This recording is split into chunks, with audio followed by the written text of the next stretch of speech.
सभी किसान साथियों को मेरा राम राम। तो किसान साथियों, आज जो हम वीडियो बनाने जा रहे हैं, सरसों के ऊपर वीडियो बनाने जा रहे हैं। और किसान साथियों, पहले पानी पर हमें कौन कौन से उर्वरक देने चाहिए और किसान साथियों कितने दिनों में सरसों में पहला पानी दे देना चाहिए, आज इस विषय पर हमारी संपूर्ण जानकारी रहने वाली है। किसान साथियों, वीडियो को स्किप ना करें, पूरी देख के आप जाएं कौन कौन से फर्टिलाइजर और किस समय पर हमें सिंचाई कर देनी चाहिए सरसों की फसल में। तो आप संपूर्ण जानकारी रहने वाली है किसान साथियों वीडियो में, आप वीडियो में बने रहें। आइए हम लेते हैं जानकारी सरसों में कब कौन से खाद देने चाहिए। तो किसान साथियों, अब हम करते हैं वीडियो को शुरू और जानते हैं सरसों के विषय में कब सिंचाई करनी चाहिए और कैसे बुआई करनी चाहिए। तो नमस्कार भैया जी। नमस्कार सर। नमस्कार किसान साथियों, मेरा नाम सत्यपाल सिंह है। मैं भी कृषि से ही रिलेटेड हूँ। तो मैं सरसों के बारे में आपको कुछ बेसिक जानकारी देनी चाहता हूँ। जैसे कि हम सरसों की बुआई करते हैं, सरसों की बुआई के समय इसकी जो खाद रिक्वायरमेंट होती है, यानी कि जो फर्टिलाइजर रिक्वायरमेंट होती है, इसकी फर्टिलाइजर रिक्वायरमेंट बहुत लो होती है। लो कैसे होती है? इसमें आप मान के चलिए 80 किलोग्राम नाइट्रोजन और 60 किलोग्राम आपका पोटास जी और आपका 40 किलोग्राम फास्फोरस रहते हैं। तो ये एक जो मात्रा मैंने आपको बताई है, ये बहुत लो मात्रा बताई है। लेकिन किसान साथियों, जो हमारे किसान भाई हैं, वे क्या काम करते हैं, इसकी मात्रा को बढ़ाकर जी बहुत ज्यादा कर देते हैं, जिससे बाद में बहुत समस्या आती हैं। और इसकी जो ये मात्रा मैंने आपको बताई है 80-60-40, यानी कि 80 किलोग्राम नाइट्रोजन, 60 किलोग्राम आपकी फास्फोरस और 40 किलोग्राम पोटास जी, जो ये मात्रा है, ये पूरी फसल के लिए बताई है। अच्छा, ये पूरी फसल अवधि के लिए है? बिल्कुल बिल्कुल, जितनी भी है जो 120, 125 या 135 या 40 दिन की जो फसल अवधि होती है जी जी जी, ये पूरी फसल अवधि के लिए मैंने 1 एकड़ के लिए डोज बताई है। इन सभी की आधी आधी मात्राएं हम कर लेते हैं। आधी आधी मात्रा को हम क्या करते हैं कि आधी आधी मात्रा को हम बुआई के समय खेत में डाल देते हैं। अच्छा, जो हमारी ये नाइट्रोजन, फास्फोरस और पोटास है, इसकी आधी आधी मात्रा ले लें। अच्छा, जब हम खेत की तैयारी करें, हम बुआई करें खेत की, जी तैयारी करें, उस समय हम इसको बिखेर सकते हैं जी, ठीक है।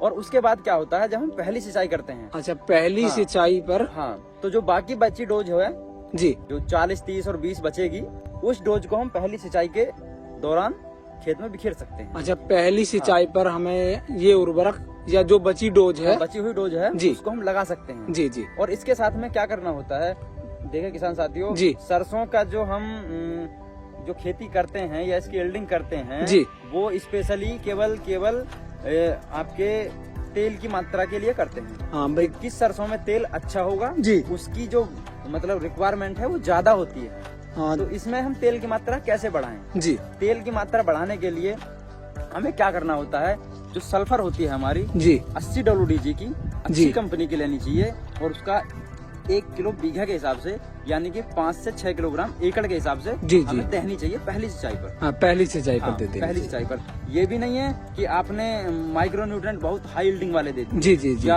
अधिक मात्रा वाले दे दिए। अधिक मात्रा वाले भी नहीं देने हैं हमें जी। तो उससे जो हम सिंचाई करेंगे पहली, उसके बाद हमारी बहुत सी समस्याएं उत्पन्न हो जाती हैं। जैसे कि कहीं कहीं आपने देखा होगा कि हमने पहली सिंचाई कर दी और उसके बाद खेत सूखना स्टार्ट हो जाता है जी। तो वहाँ बहुत से किसान भाई भी और डॉक्टर्स भी ये बताते हैं कि ये खेत उखड़ गया जी, या इसमें विल्टिंग आ गई जी, या आपका ये मान लीजिए कि भाई खेत उखड़ गया या विल्टिंग आ गई या इसमें मतलब रोग लग गया जी जी।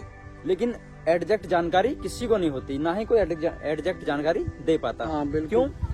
और एक मैं आपको बात बता दूं जी जी, जैसे कि हम धान के खेत में सरसों की बुआई कर रहे हैं, लेकिन सबसे ज्यादा समस्या धान वाले खेतों में ही आती है।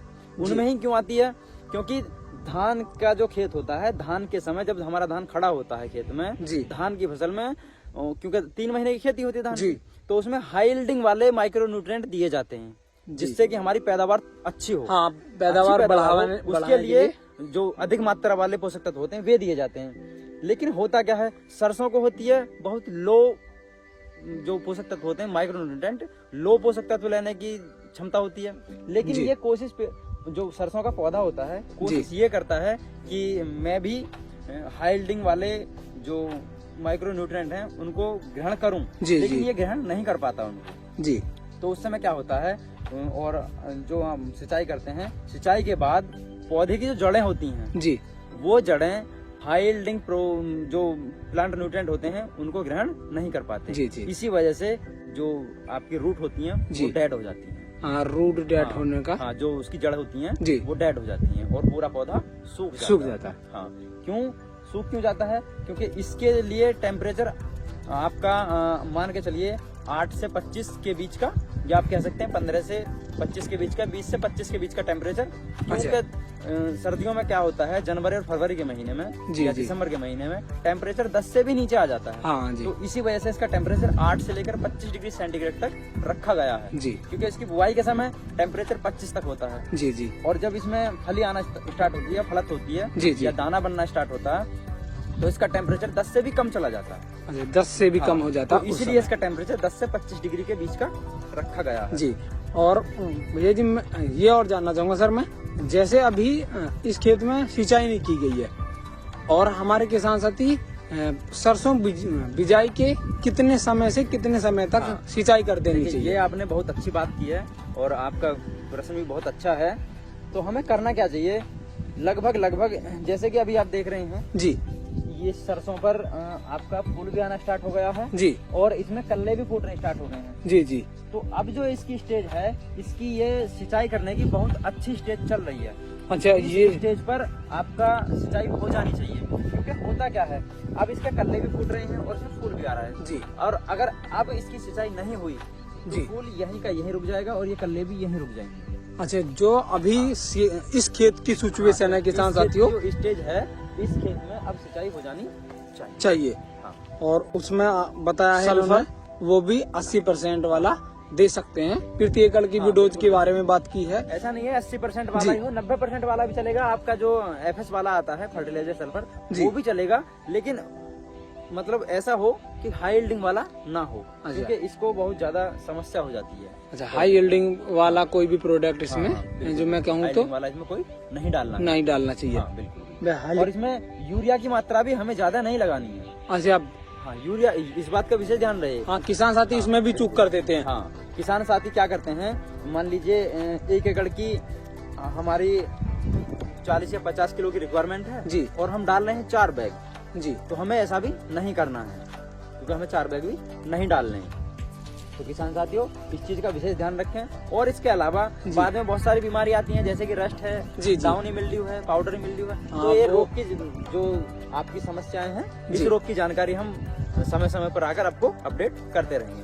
नमस्कार किसान साथियों। तो किसान साथियों, सर के द्वारा दी गई जानकारी और हमारे द्वारा की गई कोशिश यदि आपको पसंद आती है तो वीडियो को लाइक करें, चैनल को अवश्य सब्सक्राइब करें।